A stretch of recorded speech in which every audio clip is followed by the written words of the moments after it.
I want to thank all of you for coming, and thank Richard Hodges and the museum people for sharing their space, and thank the School of Arts and Sciences for funding our events.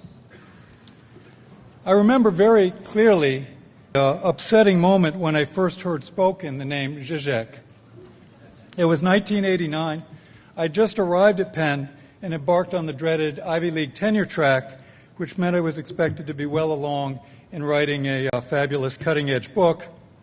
All I'd actually managed to do at that stage was to admit to myself that my dissertation was a piece of crap and that I had at best a few fragments toward a publishable manuscript. At a reception after a talk at the Comparative Literature Lounge, I was approached by a rather intimidatingly brilliant colleague, several years senior to me, a Russian with a PhD in mathematics, as well as this alarmingly fluent expertise in Hegel. He was a bona fide high theorist. He comes over and begins asking me the very questions I dreaded. What was my book about? How far along was it? What exactly were my arguments? So I answered evasively. I said I was writing about modernist fiction, about comedy, about politics. I nattered on for a minute, and he looked at me. He said, "It's interesting. But what are your theoretical coordinates?"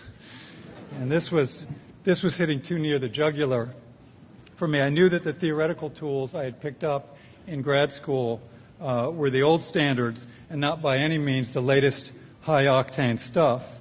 All I could say was, well, there's Freud and there's Marx. There's Freud's jokes in the relation to the unconscious, and there's Marxist literary criticism as proposed in Jameson's The Political Unconscious. So I said, I'm basically trying to talk about literary jokes and their relation to the political unconscious. So this is the best I could do. My colleague scrutinized me again for another minute, and again he said, "Is interesting." But, he added, maybe a little derivative of Žižek. And so there it was, this word or name I didn't even know at that time which it was it a man, a woman, a collective or institution, this unfamiliar bisyllabic thrown down by a senior colleague as a criticism of my theoretical coordinates and a challenge to the value and originality of my work. So it was that I first encountered Žižek as insult. How to deal with such a wound? I left the reception. I walked the 2 blocks down to the house of our own bookstore where we got our books in those days. And right up front, I found the answer to my main question, what is this Žižek? There were several copies of a book called The Sublime Object of Ideology. Its author, Slavoj Žižek, positively identified as a male philosopher at the Institute for Sociology in Ljubljana. Further information gleaned from the cover was that this was his first book in English. There were already some in French. And that it had only just been published a month or two earlier. So feeling a little better now that I knew this Žižek was a quite recent phenomenon, at least on our side of the Atlantic, I bought the book, took it home, and began reading. But that only made everything worse again. For the intimidating colleague had been absolutely right about my belatedness and unoriginality. There was nothing I had written or tried to write or imagined writing about the relationship between humor and politics not already expressed with far greater force and complexity and clarity here in this damnable book. Here were Freud's Jewish jokes, Hegel's dialectical jokes, Lewis Carroll's vegetable jokes, all manner of popular Russian and Yugoslavian jokes about Stalinism, all brilliantly cracked open by an analysis that that pushed Marxism into an altogether new and difficult conversation with psychoanalysis. Here, beautifully complete, was the inchoate project I had wanted to claim as my own, that of unpacking the political logic of the joke and, conversely, locating the joke work at the core of ideology. Well, at some point during that first reading of that great book, these initial responses of professional angst and petty jealousy did give way to the rising sense one has of excitement when discovering a really important new writer and embarking on an intellectual itinerary that forces a rearrangement of one's earlier ideas. And in this case, there was also, to a rare degree in my reading in critical theory, and if I may say so, especially in Lacanian theory, there was also a great yield of pleasure, a joy in experiencing the voice or style of Žižek, which manages to install an explosive wit at the heart of a rhetoric of left political commitment. Here was a continental philosopher who could make you laugh out loud, who produced one surprising, giddy turn or tilt after another, who was always up to something and was never boring. In truth, the sublime object of ideology was a godsend for me at that point. Even just from this first, in English, of his many books, I learned an enormous amount. And one of the first and most immediately useful things I learned from it was that critique may be negated through affirmation, through the trick of denial by repetition, which is to say that, after reading the book, I had a way of fending off any further challenge from colleagues who asked me too many difficult questions about my manuscript on politics and humor. I would describe the project in a general way, and then I would say, of course, my theoretical coordinates are derived from Žižek. It worked like a charm. All right, that was 1989, a long time ago. Since that moment, Slavoj Žižek has published something like 50 books and pamphlets, including such classics of postmodern theory as Tarrying with the Negative, The Fragile Absolute, Enjoy Your Symptom, most recently, Living in the End Times. He and his work have been the subject of more than a dozen monographs, a couple of films, several hundred articles in the fields of critical sociology, cultural studies, and, of course, film theory. Currently professor at the European Graduate School and director of the Institute for Humanities at Birkbeck College, London, he has been a professor or scholar in residence at, so it seems, half the universities in Europe and North America. He has crossed over, as we say, into the domain of the public intellectual, climbing high on those media lists of the world's most influential and celebrated thinkers, but using that elevation in admirably mischievous and irreverent ways. Žižek's prodigious publications and lectures confound easy summary. Though a systematic thinker, he hasn't handed us a grand system, he hasn't founded a school or put out a call for disciples and acolytes. Yet, if you have read around in his work, you know that the adjective Žižekian points to something as consistently present and as distinctive in his writings as what is Kafkan in Kafka's. And I don't mean only the matter of style.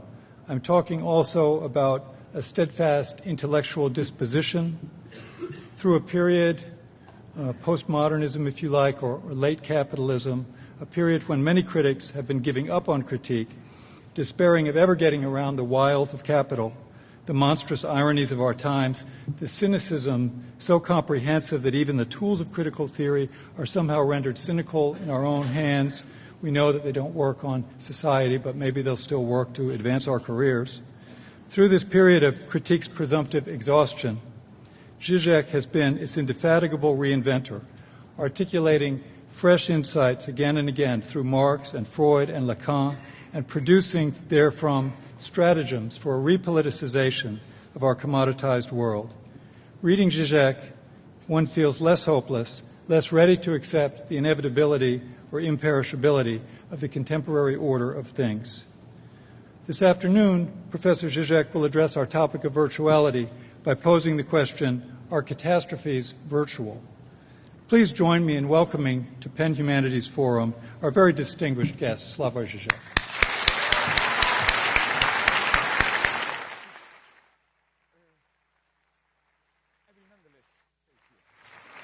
I can stay here. It's okay? It's okay. I will stay here. Thanks very much for all of you coming here, all the distinguished guests, and especially for this kind introduction, which is too kind. I feel threatened by it. You know why? Because if you were still in that envious awe, that would have been a good sign. My idea is that the moment you are ready to praise a colleague, no matter how excessively you praise him or her, it means you already feel safe and above him, you know. So it means, yeah, when I was young, basically your message was, yeah, when I was young, I was stupid enough to be duped by me, but now I'm up there. No, I mean, no. And so, okay, thanks for claiming that I'm never boring and so on, so we can rely on that. Today I will try to surprise you and be boring. Seriously, I want to do some simple but a little bit more systematic line. Let me begin by Jorge Semprún, survivor of concentration camps in World War II and Spanish writer. He reports in his memoirs how he witnessed the arrival of a truckload of Polish Jews at Buchenwald concentration camp. They were stacked into the freight train, almost 200 to a car, traveling for days without food and water in the coldest winter of the World War II. Had death, except for 15 children, kept warm by the others in the center of the bundle of bodies. When the children were emptied from the car, the Nazi guards let their dogs loose on them. Soon, only 2 fleeing children were left. And then a quote from Jorge Semprún. The little one of the 2 children began to fall behind. The SS guards were howling behind them, and then the dogs began to howl too. The smell of blood was driving them mad. And then the bigger of the 2 children slowed his pace to take the hand of the smaller. Together they covered a few more yards, till the blows of the clubs felt them, and together they dropped, their faces to the ground, their hands clasped for all eternity. End of quote. What should not escape our attention is that the freeze of eternity is embodied in the hand as a partial object. While the bodies of the 2 boys perish, the clasped hands persists for all eternity, like the smile of the Cheshire Cat from Lewis Carroll. One can easily imagine how this scene should be filmed, while, at least I would have filmed it in that way, while the soundtrack renders what goes on in reality. The 2 children are clapped to death, torn apart by the dogs, and so on. The image of their hands clasped, of their freezes, immobilized for eternity, while the sound renders temporary reality, the brutal murder of the 2 boys, the image renders the eternal real. It is the pure surface of such fixed images, not any deeper meaning, which allows for redemptive moments in the bleak story of the Holocaust. The frozen image which insists over reality, rendered by sounds, reality, stands for a positive ethical utopia of eternity. So that's my first point. This image is real and at the same time virtual. And here I'm an unashamed Platonist. I think that Plato just has to be corrected the way Lacan suggests. A Platonic idea is not some deeper substantial reality. It's just, when an unexpected, miraculous ethical act occurs. Like here, the older boy gathering the courage at the moment practically of dying, of stepping back, holding the other guy's hand. This frozen image, this is eternity. This is the real. In a way, more real than the vulgar reality. It is real as virtual. What does this mean? To explain a little bit how this works, I want to recall the old Catholic strategy to guard man against the temptation of the flesh. I think that medieval monks developed this, if you were tempted too much. They told you, when you see in front of you a voluptuous feminine body, imagine how it will look in a couple of decades. The dried skin, sagging breasts, and so on and so on. Or even better, imagine what lurks now already beneath the skin. Raw flesh and bones, inner fluids, half-digested food, excrements, and so on and so on. Now, far from enacting a return to the real, destined to break the imaginary spell of the body, Such a procedure, I claim, equals the escape from the real which announces itself in the seductive appearance of the naked body. That is to say, in the opposition between the spectral appearance of a sexualized body and the repulsive body in decay, it is the spectral appearance which is the real, and the decaying body which is reality. We take recourse to the decaying body in order to avoid the deadly fascination of the real, which threatens to draw us into its vortex of jouissance, of excessive pleasure. One should even, I think, turn around the usual opposition of true art and as deep and commercial kitsch as superficial. The problem with kitsch is that it is all too profound, manipulating deep libidinal and ideological forces, while true art knows how to remain at the surface, how to subtract its subject from its deepest context of historical reality. The same goes maybe for contemporary art, where we often encounter brutal attempts, at least in the 80s, 90s, maybe not so much today, to return to the real, to remind the spectator or reader that he is perceiving a fiction, to awaken him from a sweet dream. This gesture has two main forms, which, although opposed, amount to the same. In literature on cinema, there are, especially in postmodern texts, self-reflexive reminders that what we are watching is a mere fiction, like the actors on screen addressing us directly as spectators, thus ruining the illusion of the autonomous space of the narrative fiction, or the writer directly intervening into the narrative through ironic comments. In theater, there are occasional brutal events which awaken us to the reality of the stage. Like when I was young, it was fashionable, I don't know, to slaughter a chicken on stage, allegedly to shock you, that you are aware that this is just a fiction and so on.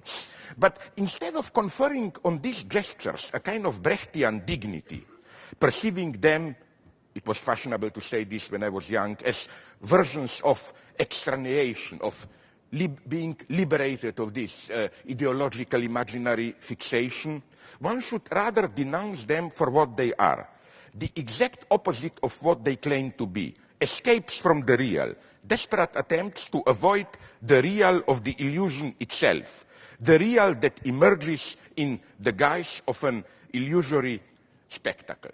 So this is the first point of clarification, I think, which is very important because, for example, take the classical book. It was written already some 15, 20 years ago. I think, how is he called?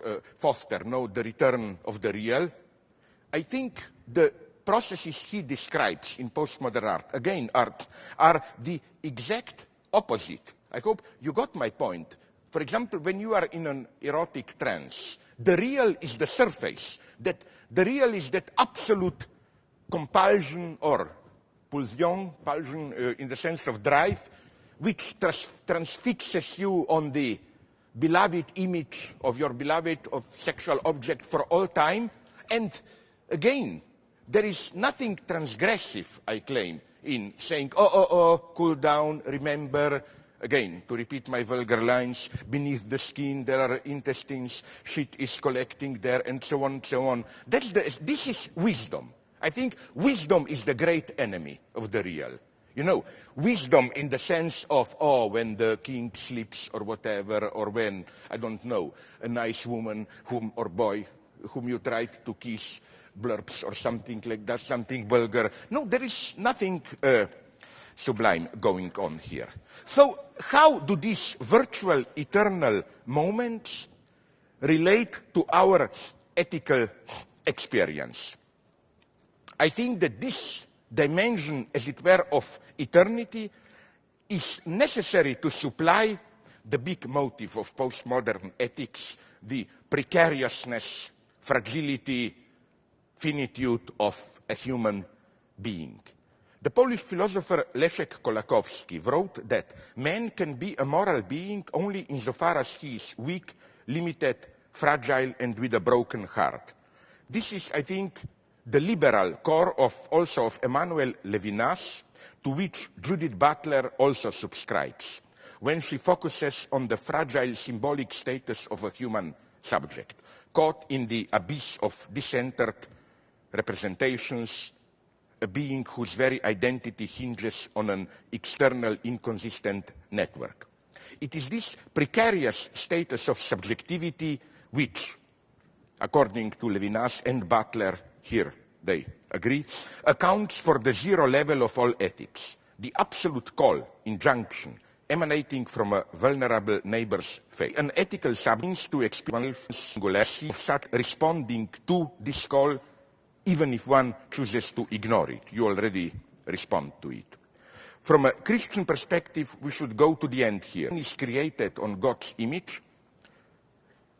The becoming man of God means that the same goes for God. In Christ, God becomes a fragile absolute, precarious, vulnerable, even impotent. The first thing to take note here, nonetheless, is the basic asymmetry of the situation. The other's face makes an unconditional demand on me. I did not ask for it. I am not allowed to refuse it. And of course, what Levinas means by face is not directly the physical face. A face can also be a mask for the face. There is no direct representation of the face. This demand is the real which cannot be captured by any words. It marks the limits of language. Every translation into language already distorts it. It is not simply external to discourse. It is its inner limit, the encounter with the other which opens up the space for discourse, since there is no discourse without the other. It is the real of a violent encounter which throws me off my existence as simple human animal. The irony here is that with Judith Butler, the way she describes this encounter of the other in its precariousness and fragility, mortality, and so on, that this description has exactly the same structure as in Alain Badiou, the structure of immortality, eternity. And Butler is fully justified to emphasize that this ethical injunction, this encounter of the other, as fragile and so on, is at its most basic level a reaction to the quasi-automatic reaction to get rid of the other neighbor, to kill him. This urge can be easily accounted for in Lacanian terms as the basic reaction to the encounter of the intrusive neighbor thing. A quote from Judith Butler's Precarious Life. If the first impulse towards the other's vulnerability is the desire to kill, the ethical injunction is precisely to militate against that first impulse. In psychoanalytic terms, that would mean marshalling the desire to kill in the service of an internal desire to kill one's own aggression and sense of priority. The result would probably be neurotic, but, now listen carefully, but it may be that psychoanalysis meets a limit here. For Levinas, it is the ethical itself that gets one out of the circuitry of bad conscience. The logic by which the prohibition against aggression becomes the internal conduit for aggression itself. Aggression is then turned back upon oneself in the form of super-egoic cruelty. If the ethical moves us beyond bad conscience, it is because bad conscience is, after all, only a negative version of narcissism, and so still a form of narcissism. The face of the other comes to me from outside and interrupts the narcissistic circuit. End of quote. I think that something is terribly wrong here. Psychoanalysis is constrained by Judith Butler to the narcissistic economy of egotistic aggression and its super-ego reversal. And then, of course, the conclusion imposes itself that the proper dimension of the ethical is outside the scope of psychoanalysis. That, as she put it, psychoanalysis meets a limit here. Psychoanalysis can only read the ethical dimension as the neurotic, masochistic reversal of narcissistic aggressivity. I claim that in a typical philosophical gesture, she first brutally simplifies psychoanalysis to make her point. Because for Freud and Lacan, as was convincingly elaborated also by Jean Laplanche, the traumatic encounter of the other as desiring which interrupts the narcissistic circuit is precisely the basic experience constitutive of desiring subjectivity, which is why for Lacan, desire is a desire of the other. This is why Lacan's ethics of psychoanalysis stands for his attempt to demonstrate that there is an ethical dimension discovered in the psychoanalytic experience, a dimension which has nothing whatsoever to do with any kind of reduction of the higher ethical sphere to lower neurotic libidinal vicissitudes. Lacan's option is neither the aggressive thrust to annihilate the other, nor its reversal into accepting the other as the source of an unconditional ethical injunction. Why not? What one should take note of is that in Levinas, it is not me who experiences himself or herself as precarious. It is always the other who is addressing me as precarious. This is why, in my very asymmetric subordination to the other's call, in my unconditional responsibility, in my being taken hostage by the other, I assume supremacy over the other. Do we not encounter this wounded, precarious other almost daily in the ads for charity which bombard us with images of starved, disfigured children crying in agony? Far from undermining the hegemonic ideology, such ads are one of its exemplary manifestations. Butler shows how face itself can function as an instrument of dehumanization, like the faces of evil fundamentalists, Osama bin Laden, Saddam Hussein, and how the power regime also decides which faces are allowed to be seen as worthy of grief and mourning, and which are not allowed to function like this. But it was the pictures, she claims, for example, of the children burning or dying from napalm that generated the ethical outrage in the large United States public and helped ending the Vietnam War. What one should nonetheless add is that today, the very fragility of the suffering other is part of the humanitarian ideological offensive. Images of sick and starving children from Africa abound on our screens. So again, all this founding of ethics in, this fragility of the other, staring back at you and so on, has its obverse, with which I disagree. It is that, okay, the other is good insofar as it is vulnerable, precarious, and so on and so on. The moment the other doesn't want to play this role but organizes itself, it becomes a terrorist, a fundamentalist, and so on and so on. We all love these weak others, helpless, disfigured children, whom, as Starbucks ads put it, you can save by buying a cup of cappuccino with them, and so on and so on. So again, we live in, I will try to develop this later a little bit, we live in very interesting ideological times today. You should always bear in mind this, that, when I was young, it was still the standard leftist ideology, which was, we in relatively prosperous Western countries, we live in our ivory tower of false welfare, but outside there are starving others, and so on and so on. Today, this is the ruling ideology. Bill Gates is saying this all the time. What is the meaning of who cares about computers when people are still starving of diarrhea in Africa, and so on and so on. And this has a precise ideological function, I claim. First, it is an emergency state logic to prevent politicization. Because then when you listen to Bill Gates and all those guys, the story always goes on. So let us stop with our stupid ideological issues, critique of capitalism, whatever. People are suffering there. Forget about politics and ideology. Let's all get together, private business, state, charity. Let's just do something and help them.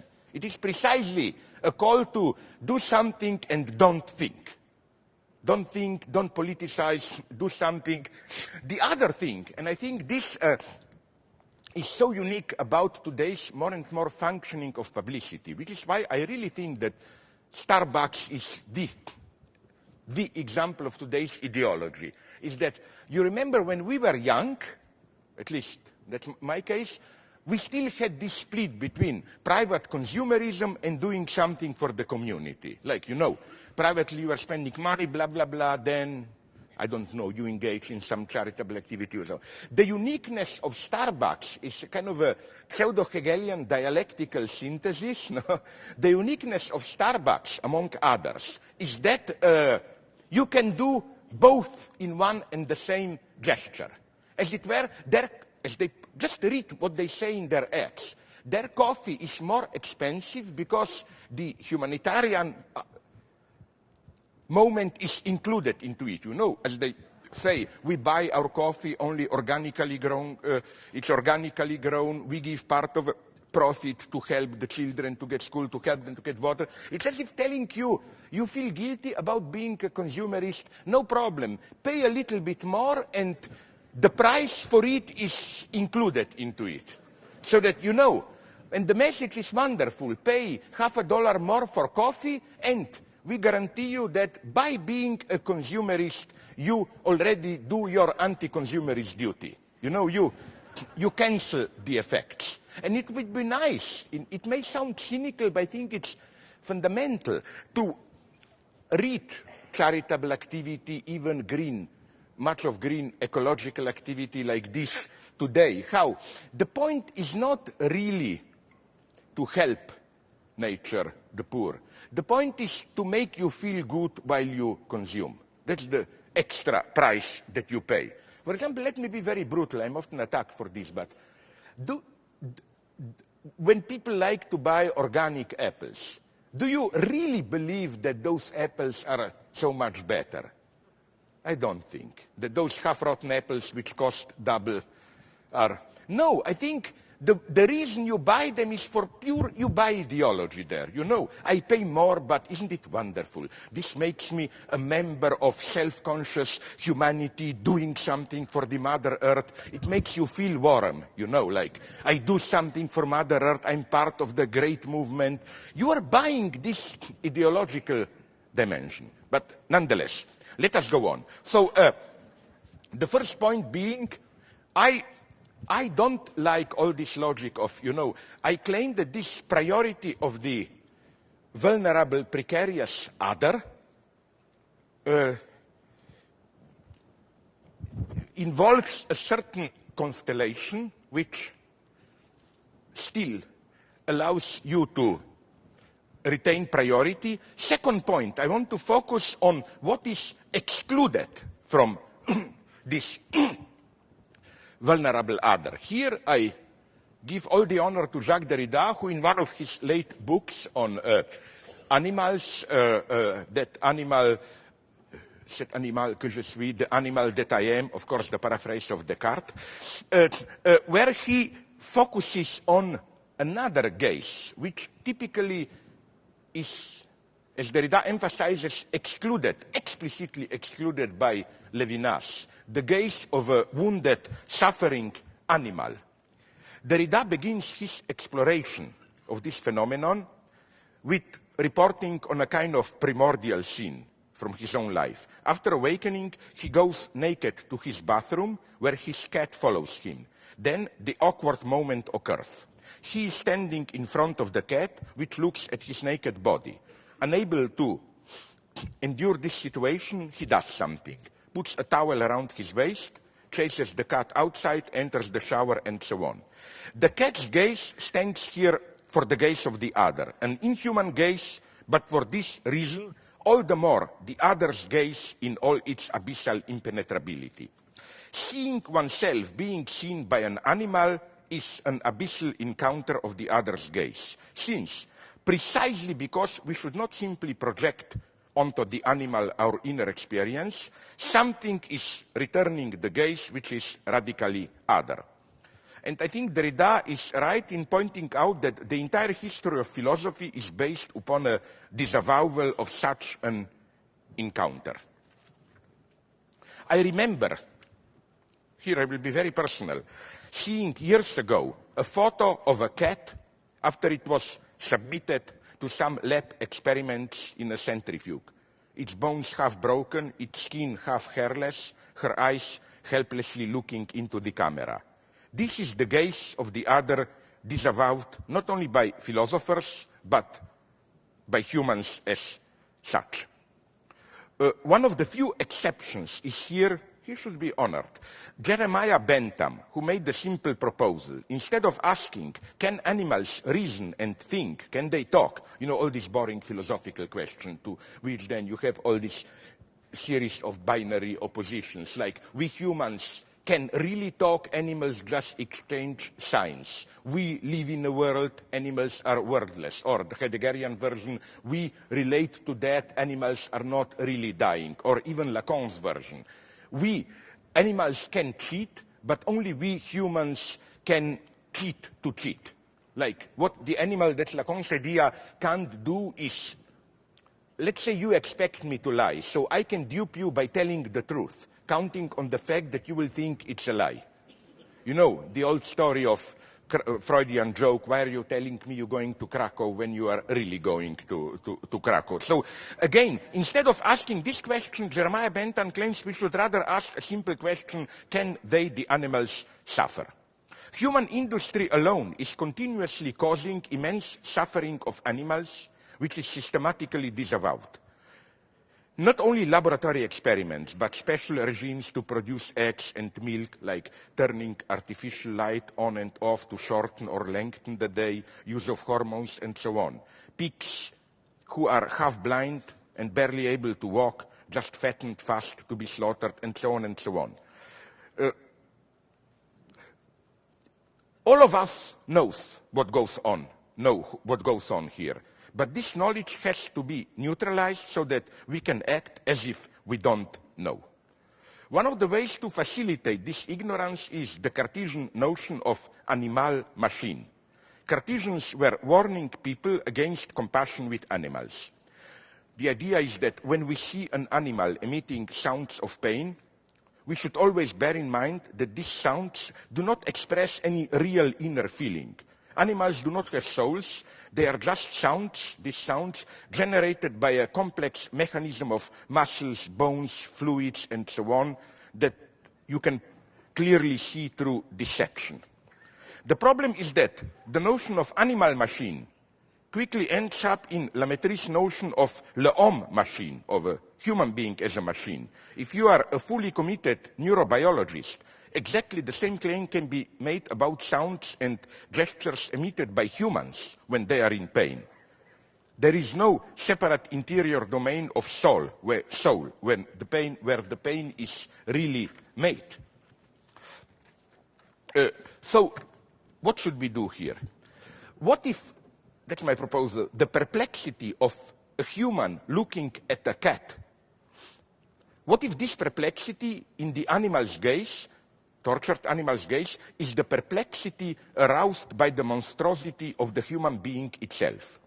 What if a human sees in the abyss of the wounded animal's gaze, what he sees there reflected is his own monstrosity? Or, in Hegelian terms, what if instead of asking what is substance for subject, how can subject grasp the substance, we should ask the obverse question: what is the rise of the subject for pre-subjective substance? My favorite Catholic theologist, Gilbert Keith Chesterton, proposes such a reversal precisely apropos men and animals. Instead of asking what are animals for humans, for our experience, one should ask what man is for animals. In his lesser-known essay, Everlasting Man, Chesterton makes a wonderful mental experiment along these lines, imagining the monster that man might have seemed at first to the merely natural animals around him. A quote from Chesterton.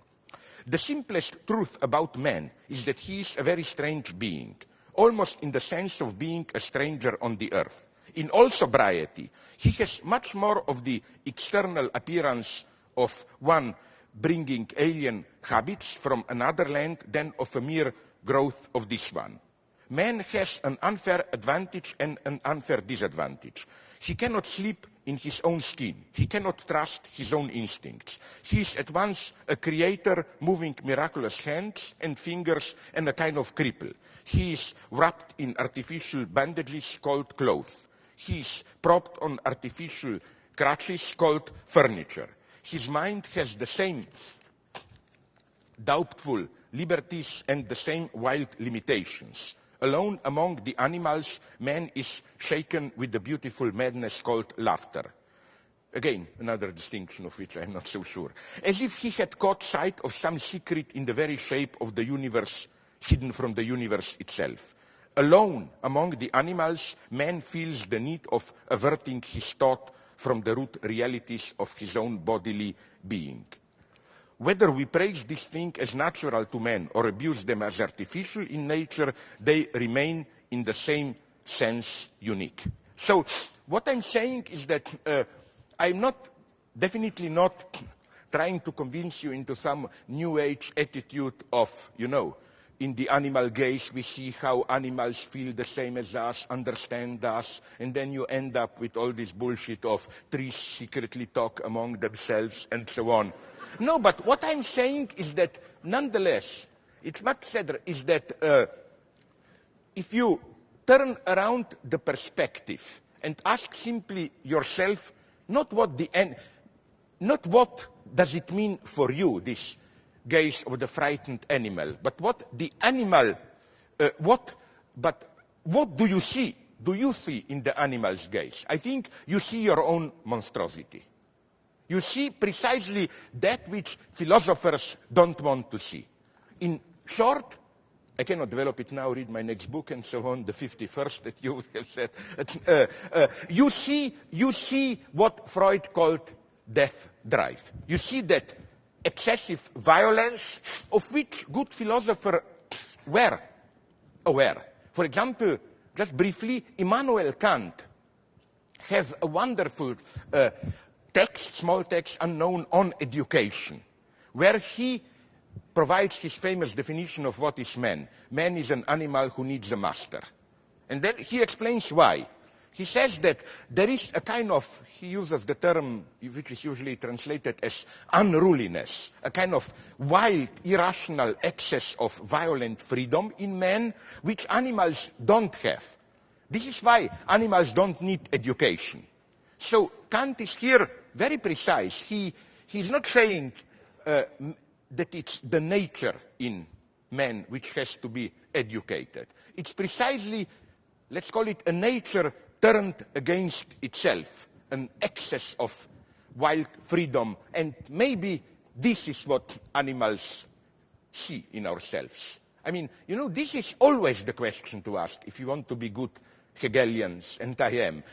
For example, instead of asking, do Christians treat properly Judaism? And then you get these rather boring debates of usually defending Judaism in the sense of, Christian notion of love misses the point, anxiety of God in Judaism.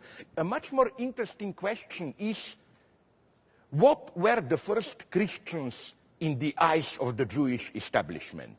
What monsters they were? What monstrous excess this was? Always, this is the question to be asked.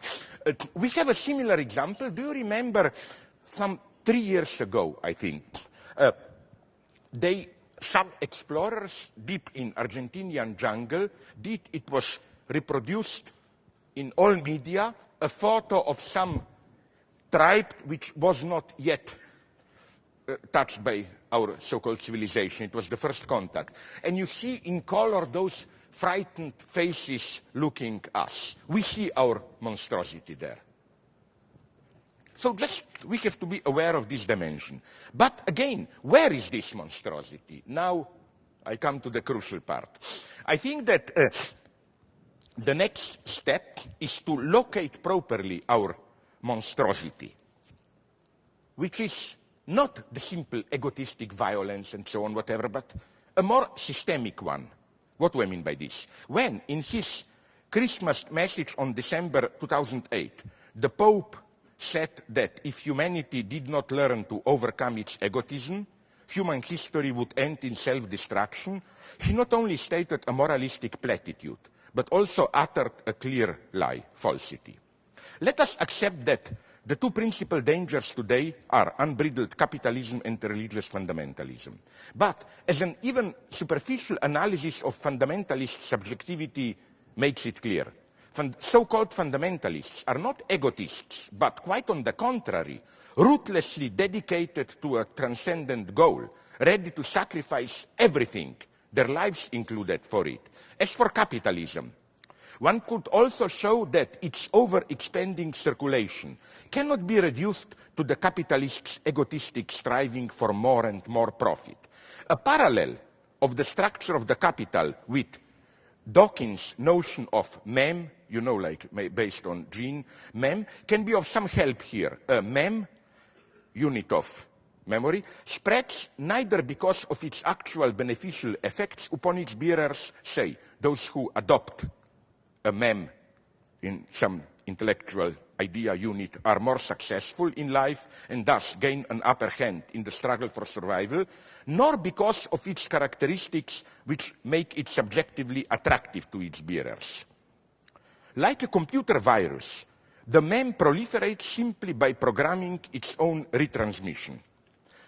What is so unsettling about this notion is that we humans, endowed with minds, wills, and an experience of meaning, are nonetheless unwitting victims of a thought contagion which operates blindly, spreading itself like a computer virus.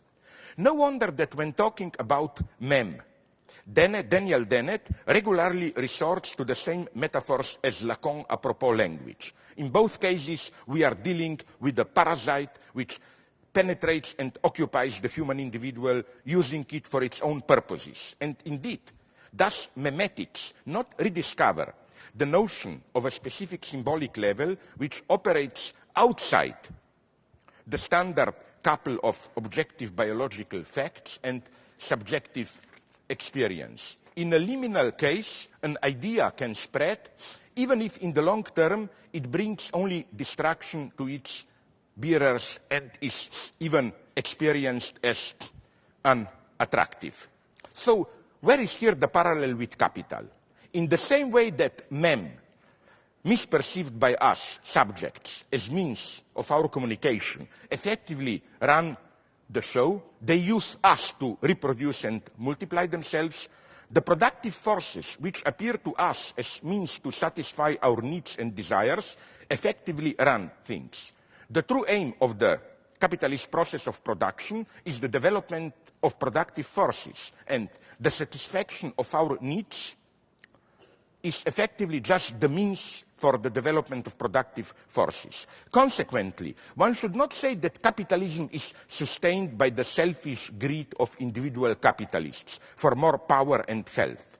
This greed itself is subordinated to the impersonal striving of capital to reproduce and to expand.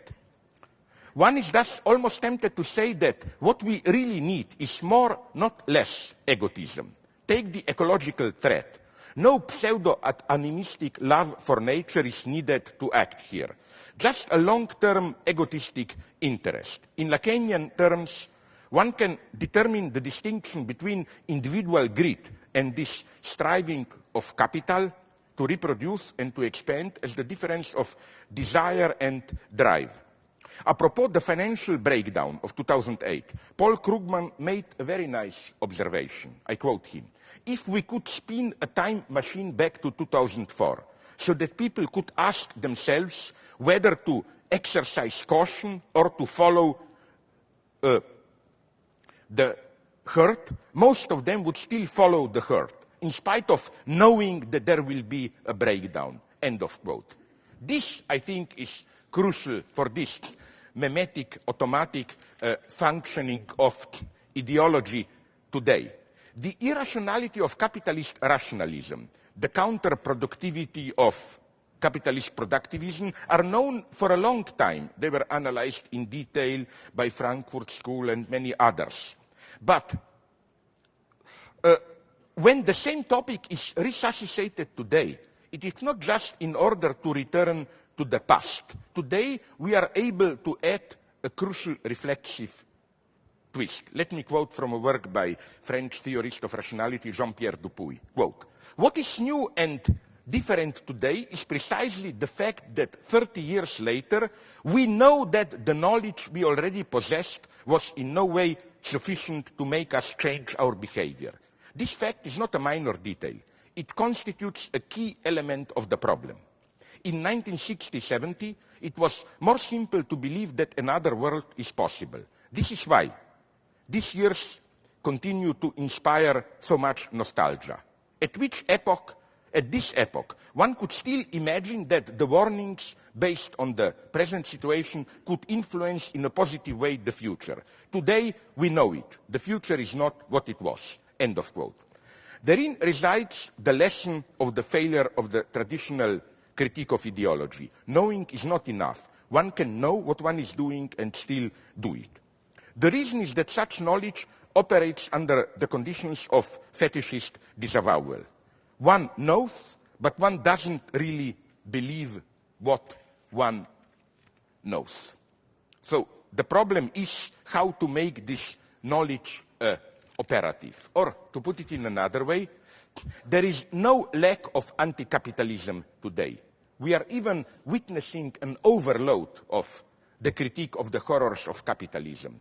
Books, newspapers, in-depth investigations, TV reports abound on companies ruthlessly polluting our environment, on corrupted bankers who continue to get fat bonuses while their banks have to be saved by public money, of sweatshops where children work overtime, and so on and so on. There is, however, a catch to all this overflow of critique. What is, as a rule, not questioned is, in this critique, ruthless as it may appear, is the democratic liberal frame of fighting against excesses. The explicit or implicit goal is to democratize capitalism, to extend the democratic control onto economy through the pressure of the public media, parliamentary inquiries, harsher laws, and so on, but never to question the institutional frame of the state of law. This remains the sacred cow even for the most radical forms of this kind of ethical anti-capitalism like the Porto Alegre, Seattle movement, and so on. It is here, I think, that Marx's key insight remains valid. Today, perhaps more than ever. For Marx, the question of freedom is not located primarily into the political sphere proper. Does the country have free elections? Are the judges independent? Is the press free from hidden pressures? Are human rights respected? And similar list of questions different independent and not so independent Western institutions apply when they want to pronounce a judgment on a country.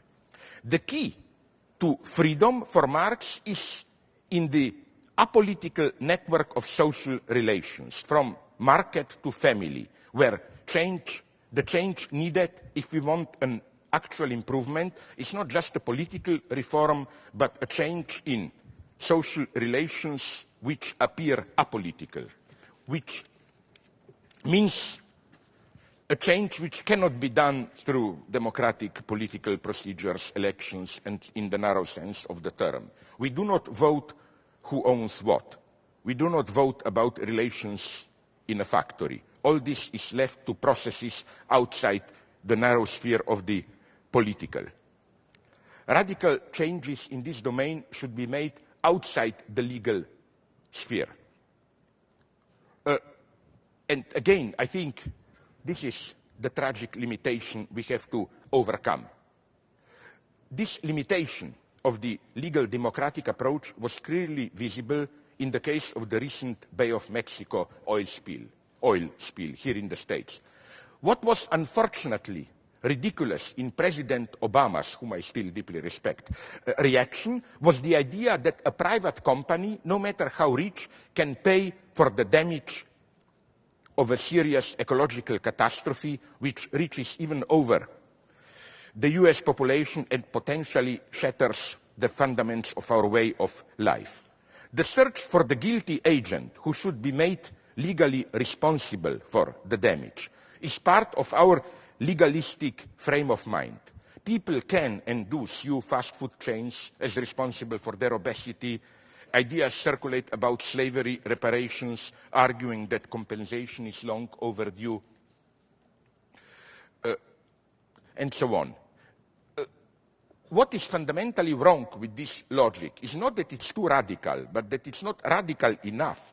The true task is not to get compensation from those responsible, but to change the situation so that they will no longer be in a position to cause damage or push towards this kind of activity which causes damage. I think this is what was lacking in Obama's reaction. You know, all these rhetorics, I will kick British Petroleum in the ass and I will make them pay. Sorry, but when we are talking about such a catastrophe, it reaches beyond this logic. It's ridiculous for me to talk about paying. The first thing to note is that, my God, even if maybe, I don't know, BP was a little bit worse than other companies, but it could have happened probably to another company. So the problem is not British Petroleum.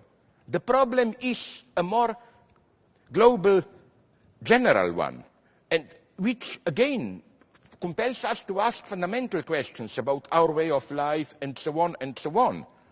And that's our situation today. Risks are exploding everywhere, and we rely on scientists to cope with them. Here lies the problem.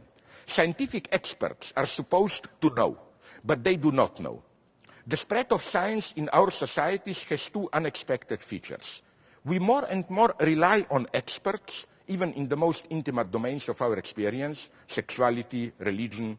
But this all-presence of science transforms scientific knowledge into an inconsistent field of multiple opinions. The symptom here is, did you notice, the use of a very weird term for somebody educated in traditional science, expert opinion. Sorry, but when I was young, we ordinary people had opinions.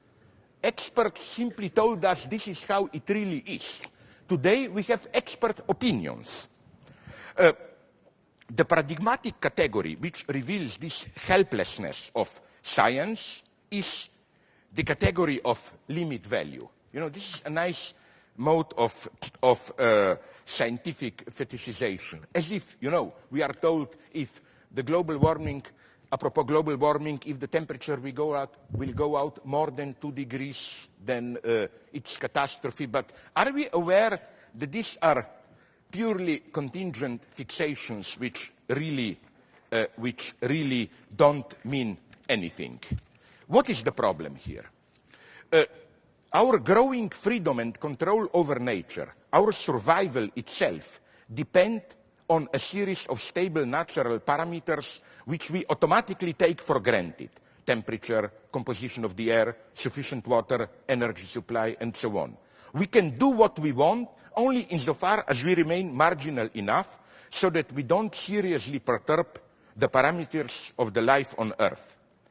This limitation of our freedom becomes palpable with ecological disturbances, which are the outcome of the very exponential growth of our freedom and power. Our growing ability to transform nature around us can destabilize the very basic geological parameters of the life on Earth. The fact that humankind is becoming a geological agent on the Earth indicates that, as some geologists think, a new geological era is beginning. Some scientists call it Anthropocene. For example, with the recent devastating earthquakes in the interior of China, what's the problem there?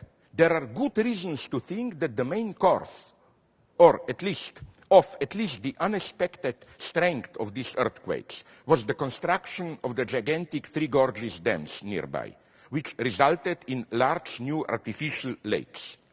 The additional pressure on the surface of the Earth seems to influence the balance of the underground cliffs and thus contribute to the earthquake. So even something as elementary as the earthquake could be included into the scope of phenomena influenced by human activity. But wait a minute, the situation is even more complex. I'm now not preaching the idea that we humans are guilty for everything and so on. This is also a too easy way out. We like to be guilty, since if we are guilty, then it all depends on us. We pull the strings of the catastrophe, so we can also save ourselves by simply changing our lives. What is really difficult for us to accept is that we are reduced to a purely passive role of an impotent observer who can only sit and watch what his fate will be. To avoid such a situation, we are prone to engage in frantic, obsessive activity. We recycle old paper, we buy organic food. I claim that we have here an interesting structure of, again, fetishist disavowal. I claim that in ecology we have two modes of disavowal. The one mode of disavowal is we don't take the catastrophe seriously. It's the je sais bien mais quand même, I know very well, but in the sense of I know very well there is global warming, but let's face it, we don't, in our guts, how to put it, we don't really believe it. You know, some stupid scientist, I admire them, is telling you, oh, global warming, you agree with him, then you go out, you see the sun, the wind, the trees, and you say, my God, can this really change? It cannot. The conclusion from this is pretty paradoxical, I claim. It is that I'm here totally opposed to so-called deep ecology, which claims we are too alienated by science, reducing nature to an object of scientific manipulation, domination. We need to regain our beings of the earth, breeding together with our environs. No, I claim that's the source of the catastrophe. We can do horrible things we don't know, probably through science manipulation, but we are not ready to accept the consequences precisely because we are still, as it were, wired to the earth. I think we need more denaturalization. We have to bear in mind the utter fragility of nature. We have to get radically rid of this, of the idea of nature as, you know, Mother Earth, kind of a caught in some kind of a harmonious circulation, stability, homeostasis, and so on, which we humans have, with our hubris, have undermined. I mean, Earth is a horror, nature is a horror also. Think about oil. Can you imagine what kind of catastrophes there must have been on our Earth so that we have oil supplies and so on?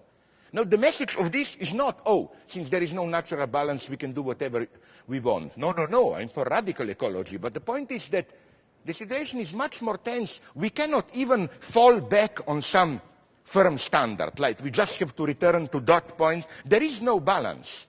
This is, I think, the lesson of the good dialectical Darwinists like Stephen Jay Gould. There is no evolution, there is no natural balance. Nature itself is a series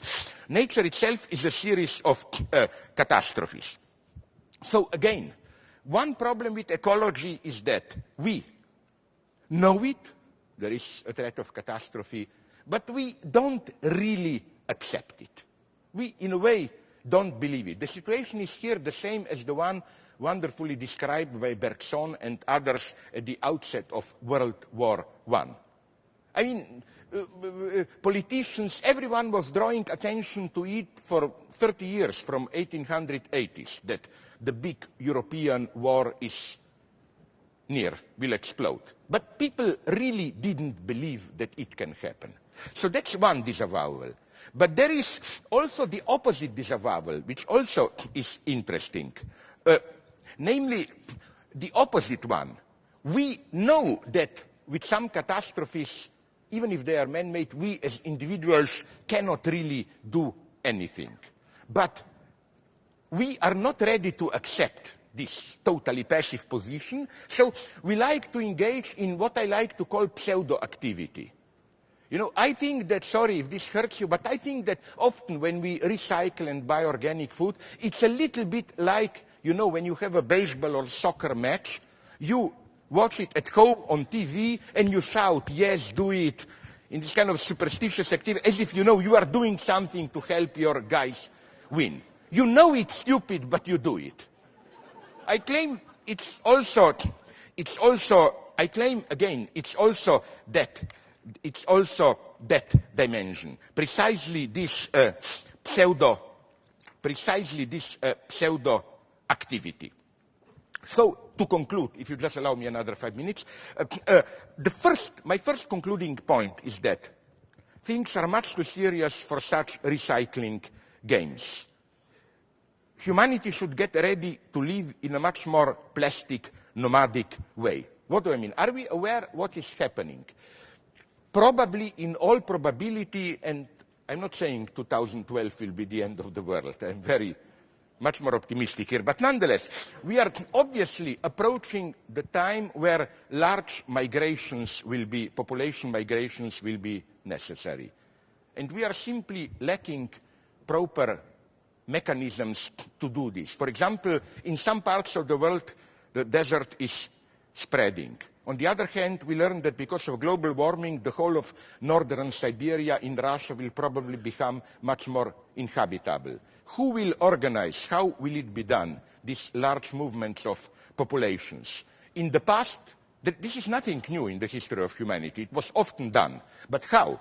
Through spontaneous migration, which meant millions of death, war, and so on and so on. We know that we cannot afford this because of weapons of mass destruction and so on. So we need some kind of a trans-state global mechanism to regulate it. Who will do this, and so on. Now, you will probably say, all this is utopia. It can't be done. It's impossible. Here, just to conclude, I have another nice point. Namely, did you notice how ambiguous the term impossible is today? How ambiguously it is used in our everyday ideological practice. On the one hand, concerning private pleasures, freedoms, and scientific achievements, everything is possible. You know, we are told, I don't know, soon we will be able to grow genetically, to grow organs, to live eternally, to download everything, to enhance our physical, psychic activities, and so on, whatever, to travel to moon, whatever you want. So practically, almost everything is possible. But did you notice how, at the same time, when you touch social-economic relations, more and more we are taught, oh, sorry, but 1980, the disintegration of communism was the end of utopias. We maturely accept, you know, the impossibility. It's like, to be slightly ironic, they already make in New York, they cut your penis, you have 2 penises. You can screw yourself, turn it around, whatever you want. All this is possible, but a little bit of a change in healthcare is not possible. No? That's a catastrophe. And maybe, just maybe, I'm saying the time has come, the time has come to change this, to claim maybe it's wise to allow a little bit more impossibilities in that region, maybe, in spite of what some technological agnostics are telling us, we will nonetheless never really become like software, just downloading ourselves from one to another hardware and just survive eternally. But maybe we can do something, and we will have to do something at the social, ecological level. This is what Lacan means by his notion of real impossible. It's not this opportunistic impossible like, oh, you cannot touch it. No, Lacan's point is not this cheap publicity, everything is possible. But from time to time, impossible happens. Impossible means you do something which within the existing universe, ideological universe, appears impossible, but while doing it, you, as it were, create its own possibility. You do it as a crazy, risky wager, and through the act itself, it becomes possible. This is what we need. So let me really conclude now with just a simple duality. On the one, there are in French 2 words for future, and you find them also in German and in my own language, Slovene, but as far as I know, I don't think you find them in English. It's futur and avenir. And I would like simply to conclude with this. Futur stands for future as the continuation of the present, as the full actualization of the tendencies which are already here. While Avenir points more towards a radical break, a discontinuity with the present. Avenir is what is to come, avenir, not just what will be. For example, if you say the future prime minister, it can be that it will be the same as now. But if you say in French, le premier ministre à venir, it doesn't mean the same. And I think that this is our fate today. In today's situation, the ultimate horizon of the future is what Dupuy and other theorists of catastrophes call the dystopian fixed point, some virtual zero point of ecological breakdown, global economic chaos, and so on and so on. Even if it is indefinitely postponed, this 0 point is a kind of a virtual attractor towards which our reality left to itself tends. The way to combat the catastrophe is through acts which interrupt this drifting towards the fixed point and somehow open it up towards another order. So in this sense, I agree with the slogan, no future. There is no future in future, but there is something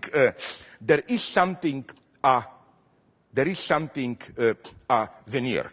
What does this mean? Let me conclude maybe, if you'd like to me, just with a funny story. A Jewish friend told me that, the problem of death penalty, that a rabbi had a solution that instead of directly prohibiting death penalty, which is a tricky thing, which always involves then, but there are some exceptions, like no death except, and so on. And then, of course, you always find exceptions. This guy says that it would be much more productive to do the opposite, to say, of course, there should be death penalty. God allowed it, how can we contradict God? But instead of outrightly prohibiting it, you should say, that there must be death penalty, but for every particular situation to find an excuse, like death penalty in principle, I'm for it, but in every concrete case, I will show you not here. And maybe this is the thing we should do. This is the intelligent catastrophe theory. And now I come nonetheless a little bit closer to the title. We should adopt catastrophe as this virtual point. It's not, if we play this cheap freedom in the sense, it's just one of the possibilities, we will do nothing. We should say, yes, okay, at the end, if we bring the logic of the existing system to the end, there is probably some kind of ecological, social breakdown, and so on.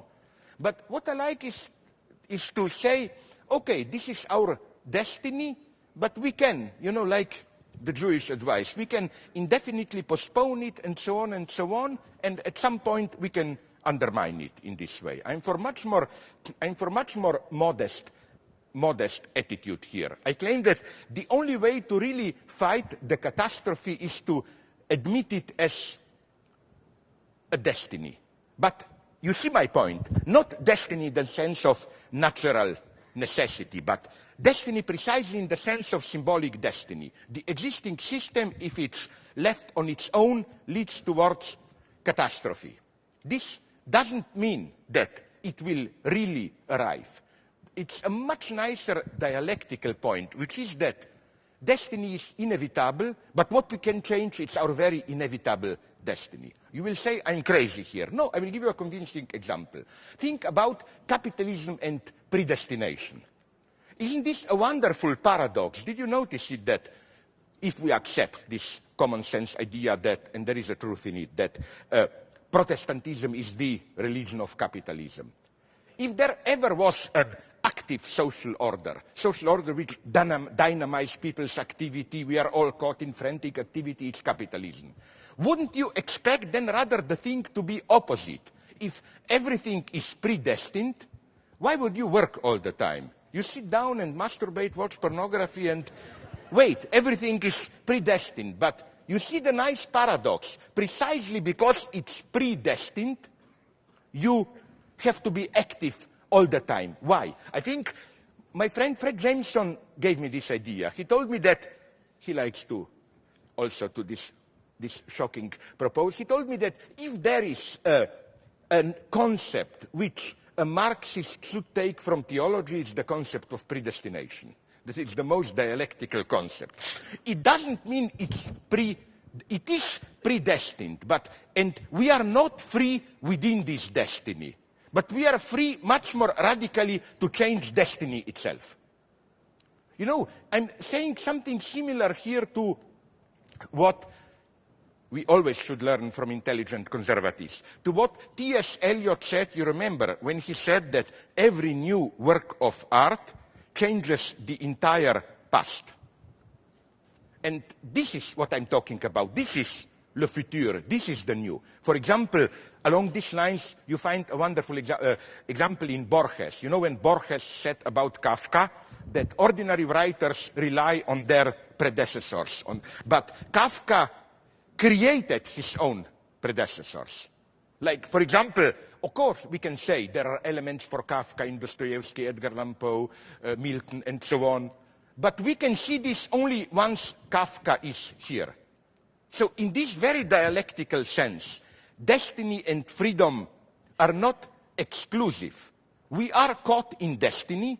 Destiny would be today's technological capitalist culture. And we cannot simply do it within this space of freedom. But maybe more radically producing something new, we can change the destiny itself. We have to do it. Otherwise, we live in a world where I wouldn't like to spend too much time.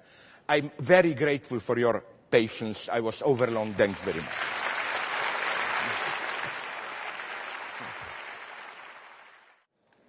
Please, yes. Is this, it works? Okay, great. Thank you. I wanted to know, when you were saying that this knowledge that we have of like global warming, all these types of things, that knowledge does not actually affect the beliefs we have. What would be the structure of belief, and what would change beliefs fundamentally if knowledge and sort of logical constraints aren't enough to change those beliefs? Well, it's a good, difficult question, but I openly admit it. I don't have, if I were to have this answer, it would be the big answer, which would have changed everything. But on the other hand, of course, beliefs do change. What I only mean is that I only can give you the theoretical background, which is, this fascinates me more and more. I'm sorry if I will now repeat some old jokes of mine. Maybe some of you know it. You know, this idea that already Descartes was aware of it, that we believe much more than we think. And our beliefs are not some deep Jungian shit deep in us. Our beliefs are out there in our activity. We enact them. So, sorry now to repeat the ultra joke that I repeat in every of my talks. Niels Bohr, you know these old jokes, probably you know it. He was visited once by a friend in his country house, and the friend noticed a horseshoe above the entrance to the house. No? And this is, at least in Europe, a superstitious item. A horseshoe above the entrance allegedly prevents evil spirits entering the house. No? So he asked Niels Bohr, oh my God, I thought you are a scientist. Are you superstitious? Do you believe in this? And Bohr gave him a perfect answer. Of course, I'm not an idiot. I don't believe in it, that it works. But he said, I have it there because I was told that it works even if you don't believe in it. No? Like, this is our everyday life. We don't believe in democracy, you vote. You don't believe in law, you know. This is what always fascinates me, how much more we believe in our activity. Here, I think Freud and Marx, as I always repeat, are still of an incredible help.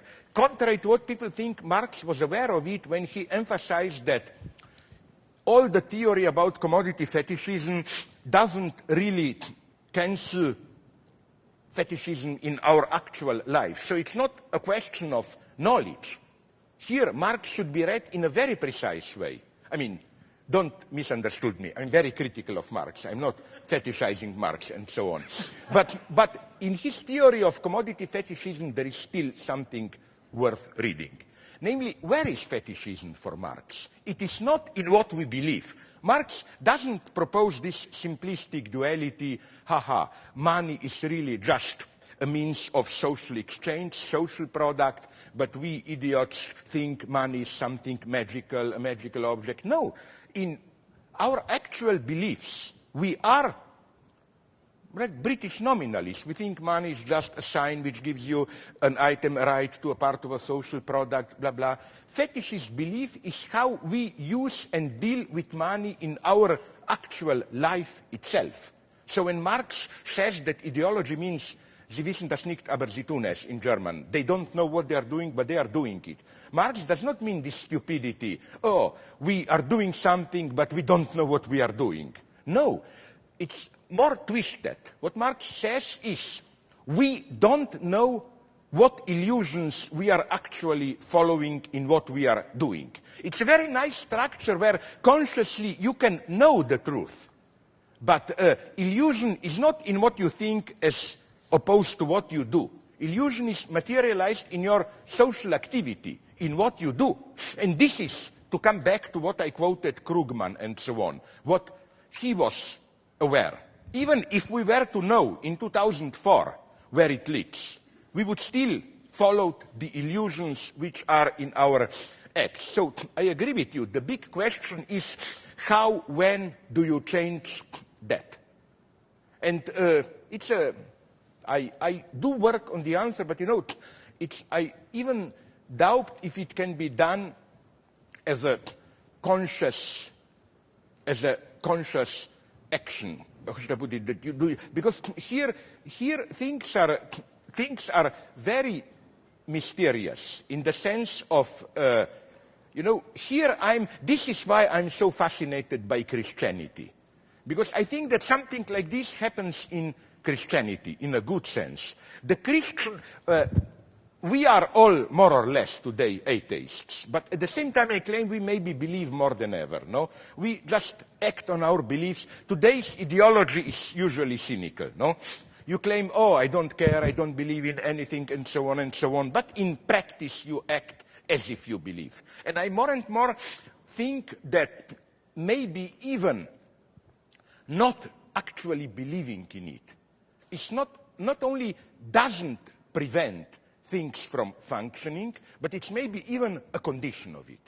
This is the traumatic lesson that I learned from my own political past in ex-Yugoslavia, where, you know, I am from Slovenia, which is a small, shitty republic. Everybody knows everybody else, which means, no, I want to say something very precise, which means that for us, General Secretary of the party and so on, this wasn't a person you see once a year on the screen. This was a guy whom it was possible to meet on the street walking. So I knew the situation.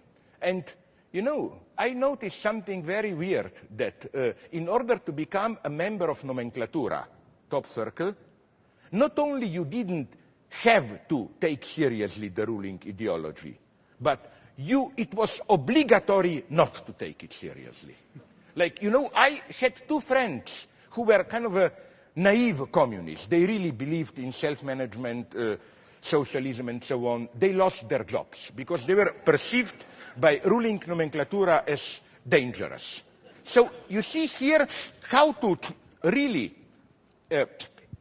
all this question of belief and so on, it's so much mystified today. I claim it's crucial to take this into account, that, you know, the usual image we have is the ancient, the old people were naive, they believed it, now we are more reflexive. First, I don't think the ancient, whatever we mean by these people, were naive. You know, a wonderful book by Paul Vane, Did the Ancient Greeks Believe in Their Myths? Where he says, of course they didn't. I mean, they were not stupid. They didn't think if you go on the Mount Olympus, you will see Zeus screwing Athena or whatever. You know, I mean, they knew it. So how did they mean it?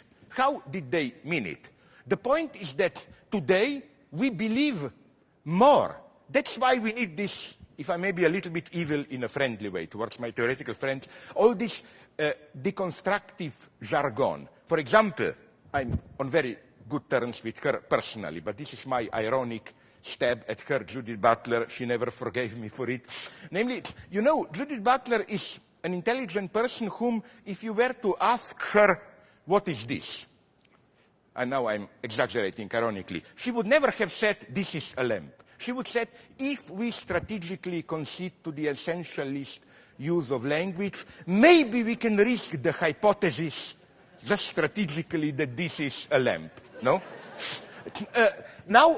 But what is lost here is the fact that all this distanciation was for the ancient already included in saying this is a lamp.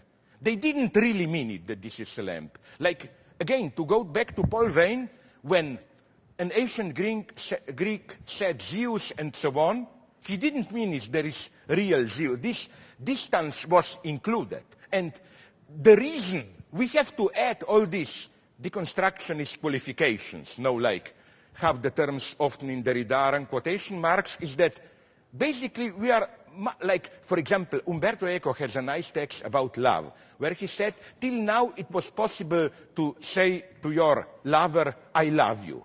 Now we are so afraid that we need a kind of a qualifying distanciation, like, as the poet would have put it, I love you. Maybe I even love you, or whatever. But Eco makes a very intelligent remark where he says, but in the old days, when somebody said, I love you, he meant all this. These distances were included. So I claim today we are not more cynical, sophisticated. We are much more naive, afraid of this literal belief, which is why we had explicitly to include all these qualifications and so on and so on. So again, the precise question that you are asking, I think that some more radical, it's not a matter of simple criticizing ideology, raising consciousness, etc. There has to be beliefs, these radical beliefs only change through some radical social transformations and so on. It's not a matter of enlightening people or whatever. And here I am very split by the phenomenon of today's religious fundamentalism. Like the idea being, but they do really believe. First, I have my doubts. I spoke with some guy who is specialized in so-called terrorist psychology. And he told me it's much more complex. Like if you take a typical terrorist who is ready to bomb himself, no, they are, again, not idiots. Nobody really believes, what we read in our media, oh, if I bomb myself, I awaken in paradise, 72 virgins. First, every Arab knows that this is a mistranslation, no? In original Quran, the term is the term for the best white grape dry raisins, no? And this was mistranslated as virgins. So if you want to be cynical, I like to imagine a terrorist, oh, I blow myself, and then up there, he said, okay, here you have the raisins. No, and he said, sorry, I want back a mistake, no? This psychologist told me a very interesting thing, that the true reasoning of a suicide terrorist is more something like, I am not sure that I believe, I can prove it to myself by exploding myself. It's a kind of a crazy wager in order to calm his own doubt. On the other hand, fundamentalists, I claim, are doing something horrible. You know what drew my attention? This fact, which maybe explains this a little bit. Did you notice how many fundamentalists or these religious sects use the word science, like Christian Science and so on? This would be an interesting point, what science they mean. But I will immediately end. But my point is that effectively this is why many fundamentalists do not have problems with science. I think they are not believers, they know it in some sense. In the sense that for them, for example, God appeared, reincarnated, all the miracles. This has to be treated like scientific facts. They treat divine, and this is a horrible thing. This is then no longer a religious belief. authentic religion more is what my friend, an Italian priest, told me. We talked about that Turin shroud, no? And he told me, the most horrible thing that you can imagine for the church is to discover that this really is Christ's shroud. Why? My God. You know what's the first thing to do then? Give me a little bit of blood and let us check it through DNA analysis. Who is Jesus Christ's father, really? No? Then you probably get some some Egyptian slave screwing Mary and so on. But he told me, no, we don't want it. That you must have this uncertainty. For him, this was a blasphemy to take, for example, Immaculate Conception as a fact. But I read some fundamentalists who claim, no problem, they even have a hypothesis. Because if we do this, they claim because God doesn't have a DNA, it will be simply Mary's DNA redoubled. But you know what I mean? Like, for authentic belief, which is why I think that belief and atheism do not exclude each other. Belief, for example, if you believe in human dignity, isn't there something totally crazy in it? It's a kind of a it means people are fat, thin, stupid, evil. I nonetheless believe all of them have a certain dignity and so on. This is belief at its purest. It's always something absurd in an authentic, ethically engaged belief. And it's not a question even of religion and so on.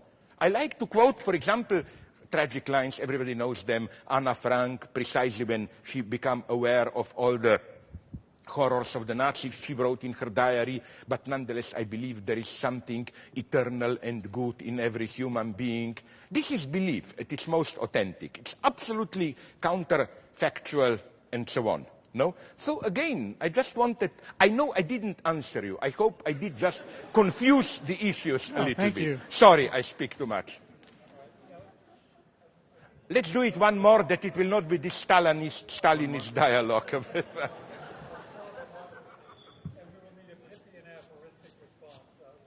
Now you want me to do this Zen Buddhist bullshit, like you ask me a complex question, I say clap with one hand or some wise thing like that. Please. Okay. Thanks. This is the last question? Oh.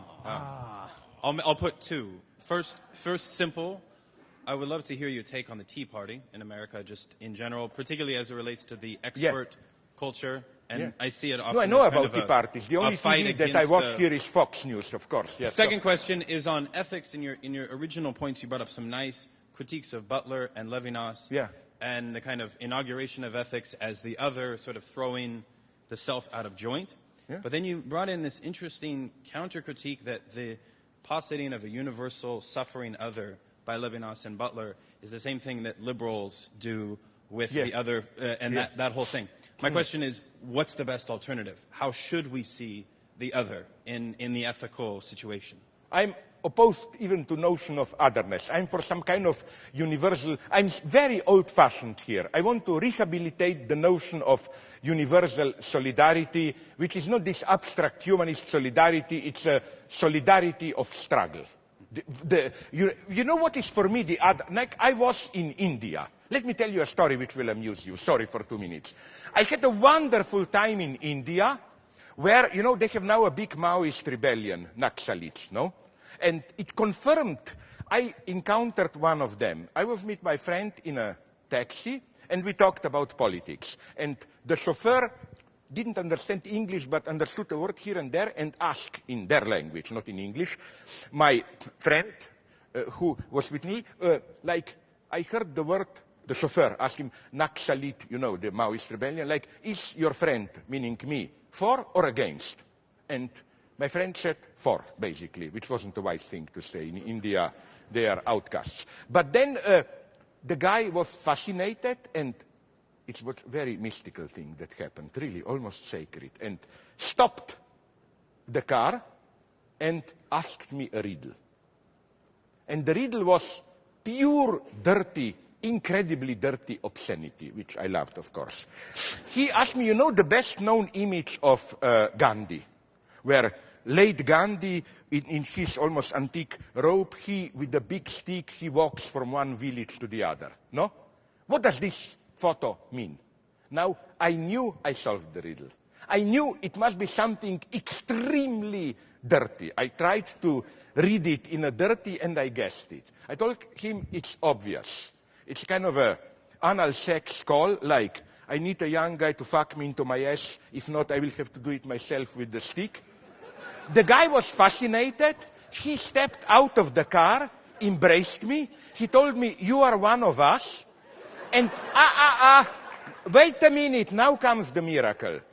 And then we started to talk, not exchanging dirty jokes, just serious political talk.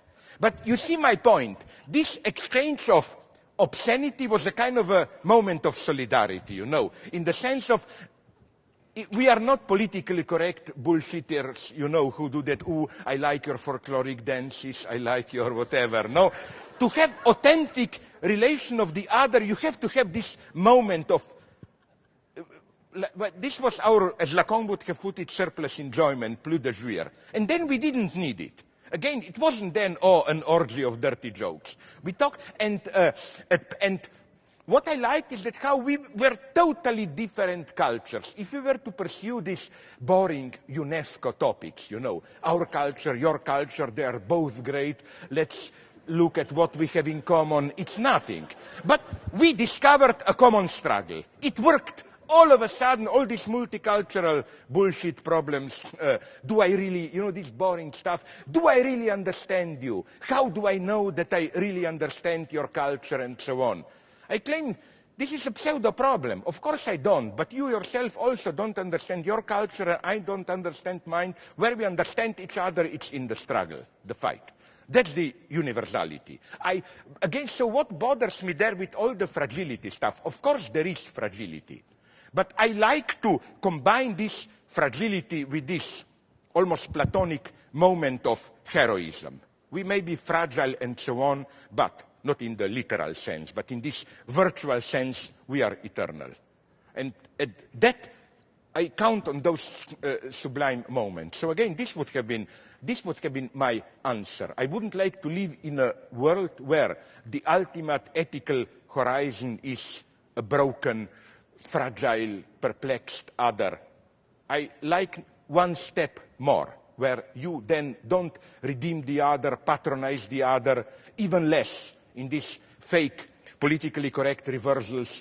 Liberals love this, to feel guilty in front of the other. We are doing something wrong. We pretend to be out of colonialism, but really, you know, and then this, if I say this, I say black, it's still incorrect. Then I say African-American, it's still incorrect. How should I say?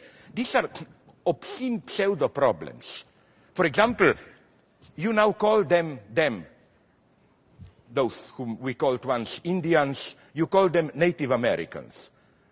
The encounter of a lifetime, another one that I had is in Missoula, Montana. I met one of them and he told me, I hate the term Native Americans, as if, you know, we are nature, you white are culture, or what? He told me he prefers absolutely to be called Indian.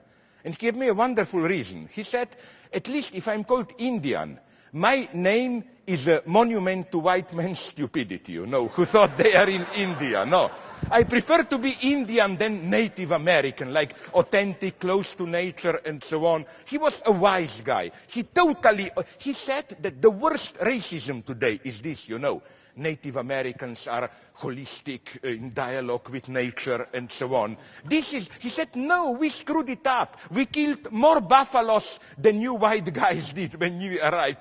He tried to convince me, no, we already screwed up everything in the state. It was a wonderful experience of how he got it, how false is this, you know, it's as if white men, now that we are no longer white man's burden in the sense of redeeming all others, we still want to be at the top. If we cannot be the top good guys, we want at least be the top bad guys, like, you know.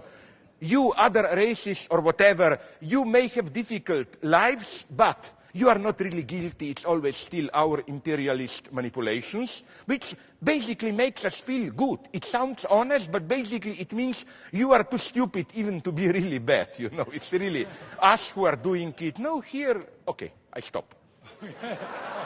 I hope that made you feel better.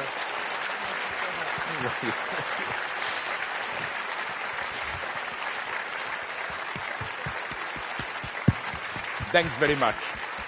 I'm sorry if I spoke too much, but please, I will tell you something. Can I conclude with something which is really important? We're on a schedule. No, very, very short. Okay. You know, more in Europe than in the United States. We live in really, I think, dark times are approaching. In Europe, we have now what is called Bologna reform of higher education all around Europe, which is a horror.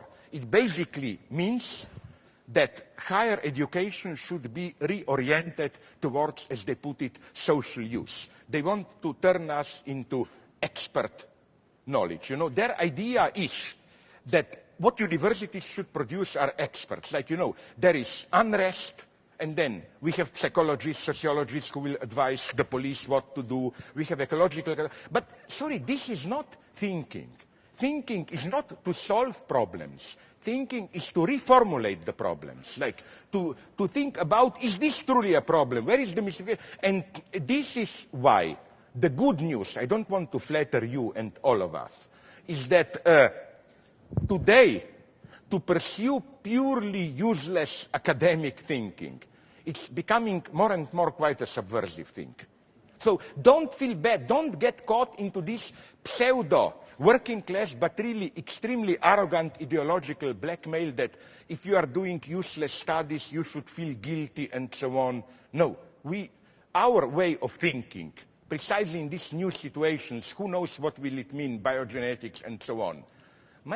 We are needed more than ever, not to provide solution, but simply to get what is happening. So don't feel bad in the sense of none of this guilt. You know, like, I hate this pseudo, it's manipulation, like, we are spending here time studying while children are starving in Africa and all that stuff, no? You're trying to make you guilty, no? Don't fall into that. Do your pure useless studies and you will produce something good. Good. On that note of affirmation, let's applaud once more.